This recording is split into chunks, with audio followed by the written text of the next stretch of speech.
తండ్రంటే ఓ నమ్మకం, ఓ భరోసా. ఏ కష్టం వచ్చినా తన పిల్లలకు మీ వెనక నేనున్నా అని ధైర్యాన్నిస్తాడు తండ్రి. కానీ అలా బాధ్యతగా ఉండాల్సిన తండ్రే తన భుజాలపై ఎక్కించుకుని ఆడించిన తన కూతుర్ని చంపేశాడు. తను రక్తం పంచి పెంచిన శరీరంతో తన కామం తీర్చుకోవాలని కాటికి పంపి తండ్రి అన్న మాటకి కళంకం తెచ్చాడు. సహజంగా ఇంట్లో ఆడపిల్ల ఉంటే ఆమె తన తల్లి కన్నా తండ్రితోనే ఎక్కువ అటాచ్మెంట్ పెంచుకుంటుంది. సేమ్ అలాగే చేసింది ఈ ఫోటోలో కనిపిస్తున్న పాప కూడా. ఈమె పేరు వసంత, వయసు 12 సంవత్సరాలు. ఈ వసంత తండ్రి బానోతు నరేష్, వయసు 35 సంవత్సరాలు. నరేష్ భార్య శారద. ఈ దంపతులకి 2 పిల్లలు, పాప వసంత, బాబు శరత్లు. గతంలో వీరి ఫ్యామిలీ మహబూబాబాద్ జిల్లా మరిపడ మండలం ఎల్లంపేట గ్రామంలోని లక్ష్మీ తండాలో ఉండేవారు. అయితే అక్కడ సరిగా పనులు లేక 2024 జూన్ మొదటి వారంలో ఈ ఫ్యామిలీ మొత్తం మియాపూర్ లోని నడిగడ్డ తండాకు వలస వచ్చారు. ఇక అక్కడే ఉంటూ బ్రతుకు తెరువు కోసం నరేష్ డెలివరీ బాయ్ గా పనిచేస్తున్నాడు. అతని భార్య శారద హౌస్ కీపింగ్ పని చేస్తుంది. అయితే అక్కడికి కొత్తగా రావటంతో పాపను ఏ స్కూల్లో జాయిన్ చేయాలో అర్థం కాక కొద్ది రోజులు ఆగి ఓ మంచి స్కూల్లో జాయిన్ చేద్దామని పాపను ఇంటికే పరిమితం చేశారు. దీంతో పాప ఇంట్లోనే ఉంటుంది. ఇదిలా ఉండగా ఈ నెల జూన్ 7న ఉదయం 9 గంటల కల్లా తల్లి శారద పనికి వెళ్ళింది. కానీ తండ్రి నరేష్ ఆ రోజు పనికి వెళ్ళలేదు, ఇంట్లోనే ఉన్నాడు. 2 రోజుల క్రితం ఈ నరేష్ ఫోన్ డిస్ప్లే పగిలిపోయింది. దీంతో మూడ్ ఆఫ్ లో ఉండగా కూతురు వచ్చింది. అయితే కూతుర్ని చూడగానే మళ్ళీ ఎక్కడ లేని మూడు వచ్చేసింది నరేష్ కి. అందుకే వెంటనే కూతుర్ని దగ్గరకు పిలిచాడు. మనిద్దరం వంటకు కావలసిన కట్టెలు పక్కనే ఉన్న అడవిలోకి వెళ్లి తెద్దామా అన్నాడు. దానికి కూతురు కూడా సరే అంది. అలా జూన్ 7న 9:45కు తన కూతుర్ని బండిపై ఎక్కించుకుని 10 గంటల కల్లా దగ్గరలో ఉన్న అడవికి వెళ్లాడు. అయితే అక్కడికి వెళ్ళాక రూట్ మొత్తం మార్చాడు నరేష్. కట్టెల కోసం చూస్తున్న కూతుర్ని కుతూహలంగా పట్టుకున్నాడు. దీంతో ఒక్కసారిగా ఉలిక్కి పడింది కూతురు. తండ్రి చేస్తున్న పని చూసి షాక్ అయింది. అందుకే తండ్రికి దూరంగా జరిగింది. కానీ ఈ మానవ మృగం మాత్రం కూతుర్ని చేర్చాలని కంకణం కట్టుకున్నాడు. అందుకే ప్లాన్ ప్రకారమే కూతుర్ని కట్టెల పేరుతో అడవికి తెచ్చాడు. ఎందుకంటే అక్కడైతే తన కోరిక ఈజీగా తీర్చుకోవచ్చని. అసలు అప్పటిదాకా మూడ్ ఆఫ్ లో ఉన్నవాడు కాస్త కూతుర్ని చూడగానే మూడులోకి వచ్చింది ఇందుకే. కూతుర్ని చూడగానే తన తీరని కోరికను ఆమెతో తీర్చుకోవాలి అనుకున్నాడు. ఈ నరేష్ ఫోన్ డిస్ప్లే 2 రోజుల క్రితం పగిలిపోవటం ఈ వసంత చావుకొచ్చింది. ఫోన్ డిస్ప్లే పోవటానికి వసంత చావటానికి సంబంధం ఏంటి అనుకోకండి. అసలు ఉన్న మ్యాటర్ మొత్తం ఆ ఫోన్ లోనే ఉంది. మరి ఈ నరేష్ కి నీలి చిత్రాలంటే తెగపిచ్చి. రోజు తాగటం, తాగి ఆ నీలి చిత్రాలు చూస్తూ తన కోరికల దాహం తీర్చుకోవటం ఇతని డైలీ రొటీన్. పని చేసేది తక్కువ, తాగేది ఎక్కువ. అలా తాగి వాగేది మరీ ఎక్కువ. అందుకే ఎప్పుడూ ఇంట్లో గొడవలు జరుగుతూ ఉండేవి. ఈ నరేష్ తాగిన మైకంలో భార్యతో అడ్డం వెళ్లిన కూతురుతో పోట్లాడేవాడు. ఇక మత్తు పీక్స్ లోకి వెళ్లిపోయాక ఫోన్ లో ముఖం పెట్టి పైత్యపు వీడియోలు చూస్తూ తన పైత్యం మొత్తం తీర్చుకుంటూ రాను రాను నీలి చిత్రాలకి బానిసైపోయాడు. కడుపులో తిండి పడకపోయినా ఉంటాడు, కానీ కంటికి కరువులో ఉన్న వీడియోలు కనపడాల్సిందే. అలా కనిపించకపోతే ఎక్కడలేని కరువు తనకే వచ్చేస్తుంది. ఆ కరువుతోనే కన్న కూతురి శరీరాన్ని కామంతో చూశాడు.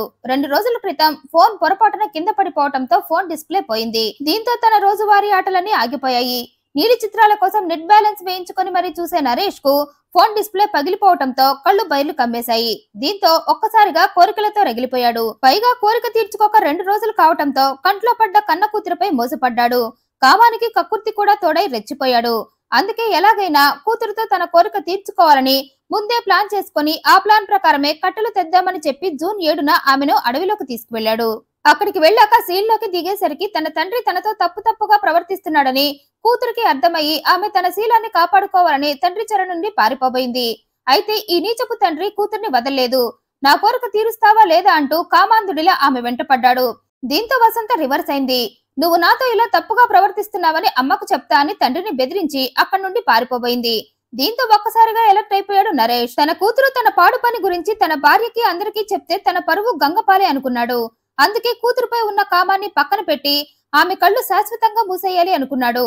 అందుకే తన నుండి దూరంగా పారిపోతున్న కూతురు వెనక ఎముడిలా పడి వెనక నుండి కూతురు జుట్టు పట్టుకొని ఆమెను నేలకేసి కొట్టాడు. ఆమె ముఖంపై ముక్కు మీద విపరీతంగా కొట్టడంతో వసంత ముక్కులో నుండి ధారాపాతంగా రక్తం కారింది. అక్కడితో ఆగలేదు. నా గురించి చెప్తానని బెదిరిస్తావా? ఆ ఛాన్స్ నీకివ్వను, నిన్నిప్పుడే చంపేస్తా అంటూ కూతురు ముక్కు మూసి మెడను గట్టిగా నొక్కిపట్టి ఆమెకు ఊపిరాడకుండా చేసి చంపేశాడు. చంపాక ముఖం గుర్తుపట్టకుండా ఉండాలని యాసిడ్ పోశాడు. అయితే అలా చంపాక కూడా నరేష్ కి ఎక్కడో అనుమానం. కూతురు ఇంకా కొన ఊపిరితో ఏమైనా ఉందేమో అని. అందుకే పల్స్ చెక్ చేశాడు. గుండె కొట్టుకోకపోవడంతో చనిపోయిందిలే అనుకున్నాడు. అయినా అనుమానం చావక కూతురి తల వెనక భాగంలో అక్కడ ఉన్న పెద్ద రాయిని తీసుకుని మోదాడు. అప్పుడు కూడా కూతురు కదలకపోవడంతో కన్ఫామ్ గా చనిపోయింది అని తన ఇంటికి బయలుదేరాడు. అయితే ఓ 10 అడుగులు వేశాక మళ్లీ అనుమానపు పురుగు మెదడుని తొలిచేసింది. ఇంకా కూతురు బ్రతికే ఉందేమో అన్న ఆలోచనతో అక్కడే ఓ చెట్టు పక్కన నిల్చొని 10 నిమిషాల పాటు కూతురు శవాన్ని అలాగే చూశాడు. అయితే 10 నిమిషాలు అయినా కూతురు కదలకపోవడంతో ఈసారి ఫుల్ గా కన్ఫర్మ్ చేసుకుని కూతురు చనిపోయిందని ఇంటికి వెళ్లాడు. మధ్యాహ్నం 3 గంటలకు భార్య డ్యూటీ పూర్తి చేసుకుని ఇంటికి వచ్చింది. ఆమె రాగానే మన కూతురు కనిపించడం లేదన్నాడు. దీంతో శారద కంగారు పడింది. ఆమె కంగారును మరింత పెంచుతూ పొద్దునుండి పిచ్చోడిలా మన కూతురు కోసం తిరుగుతున్నా, ఎక్కడెక్కడో వెతికా కానీ దొరకలేదన్నాడు. పద మనిద్దరం కలిసి మళ్లీ వెతుకుదామంది భార్య. సరే అంటూ భార్యను తీసుకుని బయటకు వెళ్లాడు. చుట్టుపక్కల వారి ఇళ్ల దగ్గర నుండి మొదలుపెట్టి నా కూతురు కనిపించడం లేదు, మీరు ఎక్కడైనా చూశారని ఏడుస్తూ దీనంగా అడిగాడు. నరేష్ నటన చూసి అందరూ అతను చెప్పిందంతా నిజమే అనుకొని నరేష్ కోష చూడలేక అతన్ని ఓదారుస్తూ నీ కూతురికి ఏం కాదు, పద మనమంతా కలిసి వెతుకుదామని ఆ తండాలో ఉండే వాళ్లంతా నరేష్ కి సపోర్ట్ చేస్తూ అందరూ కలిసి పాప ఆచూకీ కోసం వెతికారు. అయితే పాప దొరక్కపోవడంతో నరేష్ ఏడుస్తూ పోలీస్ స్టేషన్ కి వెళ్లాడు. నా కూతురు కనిపించడం లేదు, ఆమెను ఎలాగైనా వెతికి తనకి అప్పగించమంటూ పోలీసుల కాళ్ల మీద పడ్డాడు. నరేష్ ఏడుపు రాకంతో ఆ పోలీస్ స్టేషన్ మొత్తం దద్దరిల్లిపోయింది. కూతురుపై నరేష్ చూపిస్తున్న ప్రేమను చూసి అతనికి ఎంత కష్టం వచ్చిందంటూ అందరూ అతన్ని ఓదార్చారు. నీ కూతురికి ఏం కాదు, మేము ఆమె ఆచూకీ తెలుసుకుంటామన్నారు పోలీసులు. అన్నట్లుగానే వసంత కేసుని చాలా సీరియస్ గా తీసుకొని ఆమె కోసం గాలిస్తున్నారు పోలీసులు. ఇంతలో నరేష్ యాక్టింగ్ పీక్స్ లోకి వెళ్లిపోయింది. పొద్దున్నే లేవగానే వరండాలో కూర్చొని చుట్టుపక్కల వారందరికి వినిపించేలా నా కూతురు కనిపించట్లేదు, ఆమె లేకుండా నేను బ్రతకలేనంటూ ఏడుస్తూ గగ్గోలు పెట్టడం. అలా వారం రోజులు అదే డ్యూటీ చేశాడు. అతను అంతలా ఏడవటం అందరూ చూశారు. అది తాగి ఏడ్చేవాడు. తాగకపోతే ఏడుపు రాదేమో మరి. అదే నటించాలి కదా, బాధ ఉన్నట్లు. తాగితేనే నరేష్ నటనలో జీవించేస్తాడనుకుంటా. అందుకే చుక్కేసుకోవటం, చుక్కల్లోకి ఎక్కిపోయిన కూతురు కోసం చీకటి పడేదాకా ఏడవటం, అదే నరేష్ కూతుర్ని చంపిన వారం రోజుల వరకు చేసిన పని. అయితే జూన్ 13న అటవీ ప్రాంతం నుండి దుర్వాసన వస్తుండటంతో అక్కడి వారు చూసి అక్కడ శవం ఉందని గుర్తించి విషయాన్ని పోలీసులకు చెప్పారు. దీంతో పోలీసులు ఆ శవాన్ని హ్యాండ్ ఓవర్ చేసుకుని పరిశీలించగా ఆ శవం ఓ బాలికగా తేలింది.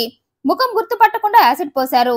అప్పటికే వారు అదే వయసున్న వసంత కోసం వెతుకుతూ ఉండటంతో వారికి డౌట్ వచ్చి వసంత పేరెంట్స్ కి కబురు పెట్టారు. శవాన్ని చూపించి గుర్తుపట్టమన్నారు. ఆ శవాన్ని చూసిన వారు ఆ శవం మీద ఉన్న బట్టలు తమ కూతురివి అని నిర్ధారించారు. కూతురు శవంగా మారిందని తెలిసి మరోసారి గగ్గోలు పెట్టాడు నరేష్.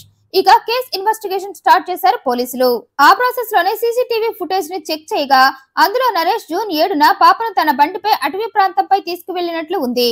అయితే వెళ్లేటప్పుడు ఇద్దరు కలిసి వెళ్లినా వచ్చేటప్పుడు నరేష్ ఒక్కడే వచ్చాడని తేలింది. అయితే నరేష్ ఓవర్ ఏడుపు, ఓవర్ నటనతోనే పోలీసులకు తనపై అనుమానం వచ్చేలా చేసుకున్నాడు. సీసీటీవీ ఫుటేజ్ ని దృష్టిలో పెట్టుకుని పాప కోసం అతిగా రియాక్ట్ అవుతున్న ఈ నరేష్ మీదనే డౌట్ వచ్చింది పోలీసులకు. దీంతో ఇదంతా నరేష్ నే చేసుంటాడని పోలీసులు అతన్ని పట్టుకున్నారు.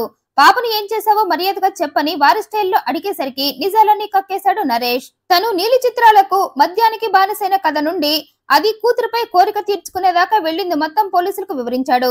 2 రోజులుగా ఫోన్ డిస్ప్లే పగిలిపోవడంతో నీలి చిత్రాలు చూసి తన కోరిక తీర్చుకోలేక నా కూతురుతో ఆ కోరిక తీర్చుకోవాలని ఆమెను అడవికి తీసుకువెళ్లారని, అయితే అక్కడ నా కూతురు నా కోరిక తీర్చకపోగా విషయాన్ని అమ్మకు చెప్తా అని బెదిరించడంతో ఆమె అలా చెప్తే నా పరువు పోతుందన్న కారణంతోనే నా కూతురు కథ అక్కడికక్కడే ముగించేశానని, ఆ తర్వాత పాప మిస్ అయినట్లు కేసు పెట్టానని మొత్తం చెప్పాడు.